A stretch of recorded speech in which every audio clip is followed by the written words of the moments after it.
Today, once again, we see the Russian papers reflecting economic problems in the country. According to Moskovsky Komsomolets, last December, 70% of the loans taken out by Russians were from microfinance institutions, medium-term loans to tide people over until next month's pay packet. A year ago, that figure was 47.4%. There is an obvious paradox here. On the one hand, according to official statistics, the income of the population keeps rising. On the other hand, as real life demonstrates, people don't have enough money for their current needs, to pay their housing and utility bills, to go to the dentist, to buy medicine.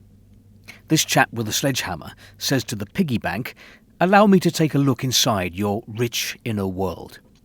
The paper adds that 15 to 20% of Russians must take out loans to make it through to their next pay packet. Last year, inflation was officially 9.52%. But look at these figures. Last year, the price of milk rose 16%, butter 36%, vegetables and fruits 22%, potatoes 92%.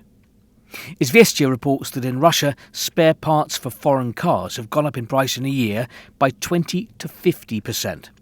The situation is worst of all with European cars: Mercedes, BMW, Volvo, Skoda, Audi and Volkswagen. The problem is that the supply of spare parts due to sanctions and difficulties with payments are only getting worse. So prices are increasing. What is decreasing in Russia is optimism that Donald Trump will facilitate a swift end to the war in Ukraine to Russia's benefit. Kommersant notes that preparations for a Trump-Putin telephone call, let alone a summit, have oddly dragged out, even though on the face of it it's quite a simple thing. And when that telephone call finally happens, there may be a giant distance between a telephone call and a summit. Summits require not only careful preparation, but a common understanding of the end goal. And despite both sides apparently wanting peace, such understanding is not yet evident.